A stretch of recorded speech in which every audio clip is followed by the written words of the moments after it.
Hey, it's the Fish Guy with Something Fishy, and on today's episode of Fish Guy TV, we're going to talk about freshwater aquarium maintenance. Looking for our normal behaviors and swim patterns. Once the equipment is shut down, we're going to remove all of the decor inside the aquarium. With any freshwater aquarium, you typically want to do routine maintenance of about 20% of a water change every 2 weeks.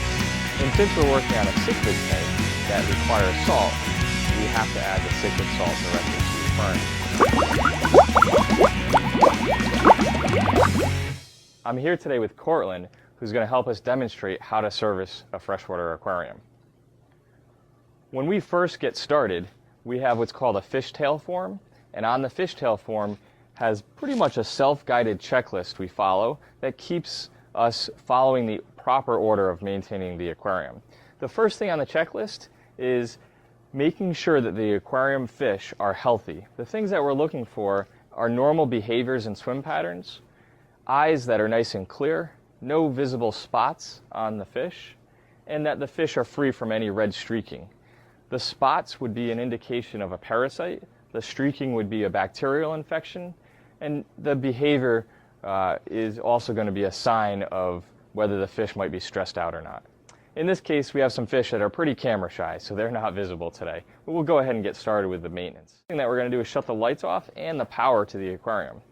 Once that step's done, we're going to remove the hood so we can gain access inside the aquarium. Notice that we have actually laid down towels so that all of our equipment is protected from the floor or the customer's furniture. Anytime we place a bucket on the floor, it's always placed on top of a towel. It's just in case we have any drips. From that point, once the equipment is shut down, we're going to remove all of the decor inside the aquarium. Once the ornaments have been removed from the aquarium, it's time to test the water to see what the water quality is like. For the most part, in an established aquarium, we're looking for nitrite and nitrates and what those levels might be, along with the pH, depending on what kind of aquarium you're servicing. You can refer to our episode on water quality testing for the specifics on how to perform those specific tests on your tank.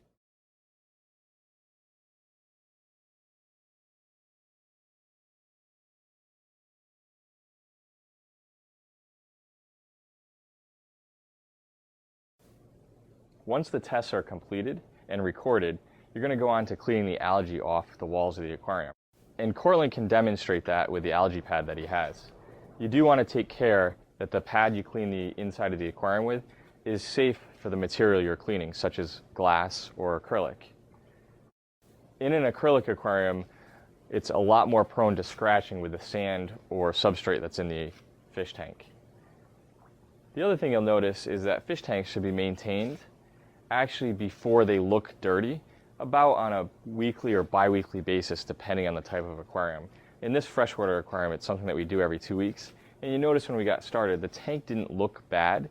Most of the things that we're cleaning for are actually not visible in the aquarium. It's the amount of debris and waste that is accumulated that typically collects in the sand and also alters or deteriorates the water quality.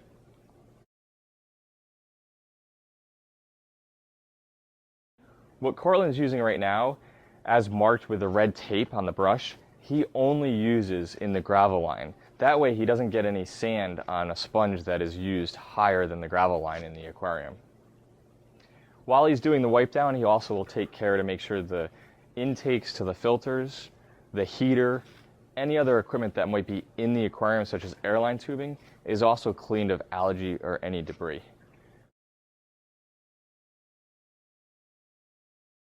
Now that we're done with the wipe down, we're going to move on to performing a water change. It's critical to get new water into an aquarium on a regular basis. About every 2 weeks for a freshwater aquarium, we want to change about 20% of the water. Now notice the water in the aquarium is already low. That's from removing the ornaments that cause displacement. So when we're looking at changing 20%, this is about 29 gallons of water. So we want to change maybe 6 gallons or so. In order to perform the water change, you're going to put your siphon tube in the water, fill it with water, while you're covering your thumb on the other end over the bucket. Once it's full of water, release your thumb, let the water drain out, and once it starts draining, close your thumb over the end of the pipe, put the pipe back in the water, and then invert it, and now you will have created a siphon. The important thing with a siphon is that we're going to use this to siphon the gravel or vacuum the gravel to pull the debris out. Now you'll notice that the sand, which is very light, is also going to come up into the tube. As it comes about halfway into the tube, you want to lift it out of the sand, or with your left hand you can pinch the pipe to slow down the draining of the aquarium. When you're determining how much water to change, again I said 20%, or about 6 gallons in a tank this size is typical for regular maintenance. If you've skipped some maintenance or your tank has a lot of fish, as you're doing the gravel siphon, if you notice heavy debris in the tube, then you could go on to maybe a 30% water change. Remember, less maintenance more often is much better and a healthier way to take care of the aquarium. Don't forget when you're gauging your water change that we started with less, the tank wasn't completely full due to the displacement of the ornaments in the aquarium.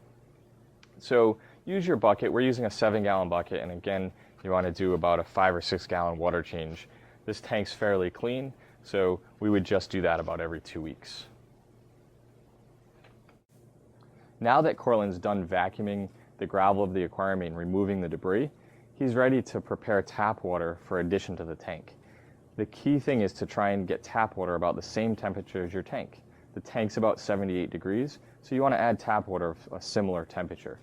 In addition to that, you want to add a product called Prime, which is a water conditioner that will remove any metals and toxins that are found in your tap water. Additionally, it'll act as a stress coat for the fish. All fish have a stress coat that acts like their immune system, and by cleaning the tank or transporting fish, you're going to interfere with that. The Prime will help replenish their coat, their natural coat that protects them from stress. Now that the water has been conditioned, we'll go ahead and fill the tank back up just about to 2 or 3 inches from the top so that we can then decorate the aquarium. With the tank almost full of water, we're going to go ahead and change the filtration. On a tank like this, the filter is going to last about 2 weeks. You'll notice some heavy debris on this filter.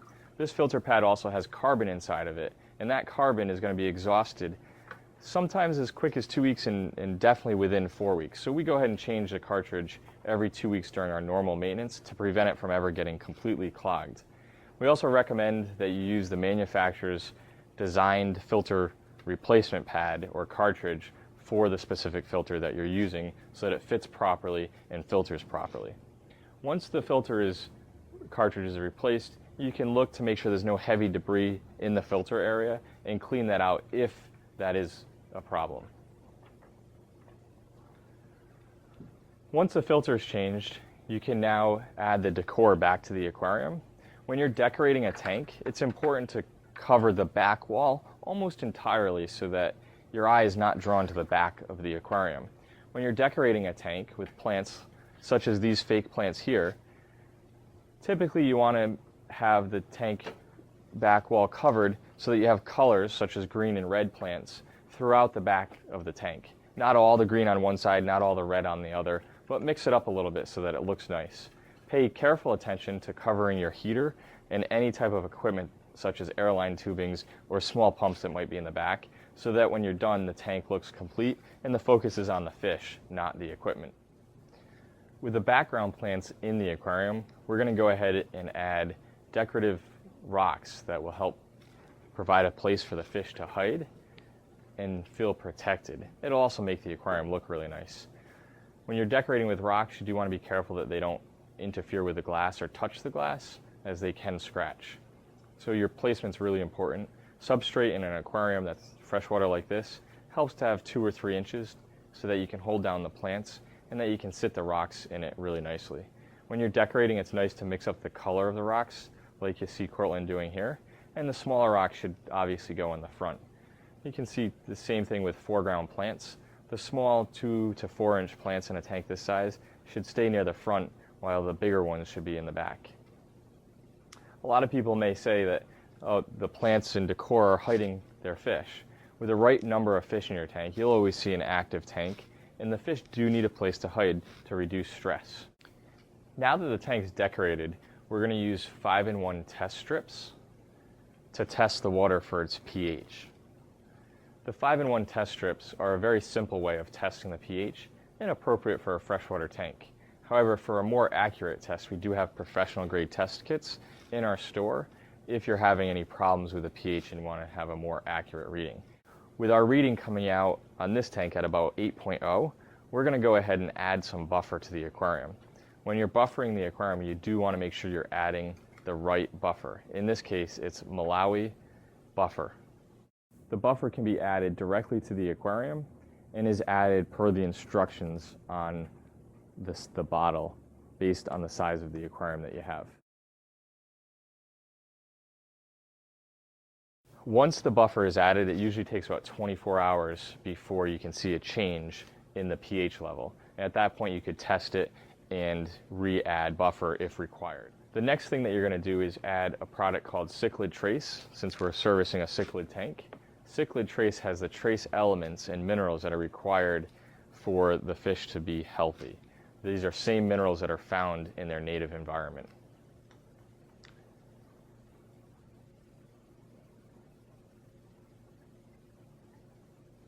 The next thing that we'll be adding is a product called Stability.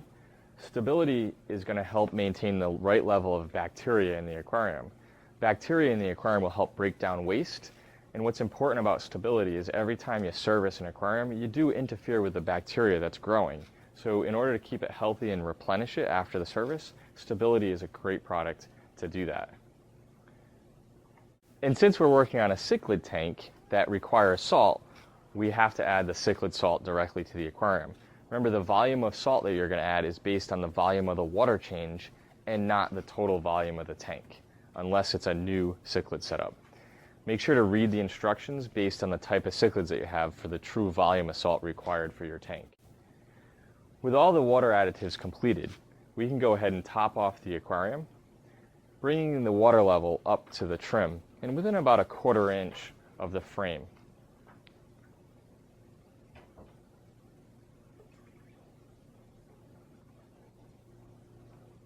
Now it's time to turn the filtration back on. And once the filtration's on, you want to inspect all your equipment to make sure it's operating properly.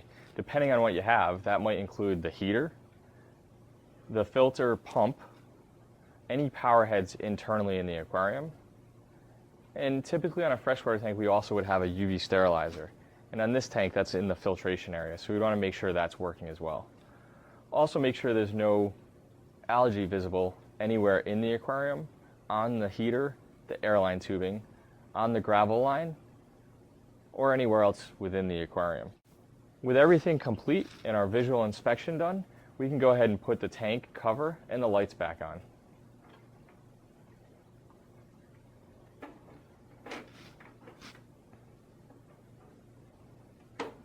With the light back on the tank, it's a good idea to take another peek inside and make sure that everything looks good. Again, that there's no algae mist, and the decorations look good now that you can see them better with the light on. Once that's done, you're definitely going to need to use a product called Safe and Easy. And Safe and Easy is a completely safe product for fish to clean the exterior of the aquarium. It's also great for the mineral deposits you'll find on the hood, cover, or lighting of the fish tank. The Safe and Easy is not intended for being sprayed inside the aquarium, but if you did have a little bit of an overspray, it would not be harmful to the fish tank. Again, this product is actually safe on glass and acrylic and is something that you'd want to use versus any type of household cleaner. You'll notice that the tank is going to remain cloudy after the service for several hours. That's completely normal as a result of stirring the gravel. You can wait, and over time the tank will clear, or you can use a product called Clarity, which will help bind all the small particulate matter together so that it gets caught more rapidly within your aquarium. The service we just performed was on a cichlid aquarium. The same procedures would be followed to service a freshwater tropical fish tank, except there'd be some minor changes in the type of supplements that you would use. The supplements that you see here from left to right would be what you would use in a freshwater tropical tank. The 5-in-1 test strips, the Prime, the Stability, and Clarity are going to all be used just like we used in the cichlid tank. The next 3 products are where it changes. We would use Freshwater Trace instead of the Cichlid Trace, NutriRegulator to balance the pH to a more neutral 7.0 instead of the buffer, and then aquarium salt for freshwater versus cichlid salt. And that would be the only changes in the maintenance that we did. The maintenance for a tank this size, 29 gallons, should take about 30 minutes. Obviously a little bit longer if the tank is larger. Is it on your website? Gotcha. So Cortland, thanks for showing us how to clean a freshwater aquarium. Pretty exciting, pretty simple. I think the biggest tip that we can share with everybody is probably that more maintenance less often is critical. Yes. Maintaining a fish tank before it looks dirty. And that's going to be on a freshwater tank about every 2 weeks like we do here in the store and for the clients that we service in their home and office, right? Yes. And if you do that maintenance, your tank is going to be a lot healthier and a lot prettier, and the fish will be a lot happier, right? Absolutely. So if you need any advice, our retail stores are open 7 days a week. All of the products and the aquarists are available to help you every day of the week. Thanks so much for watching, and definitely come by and say hello.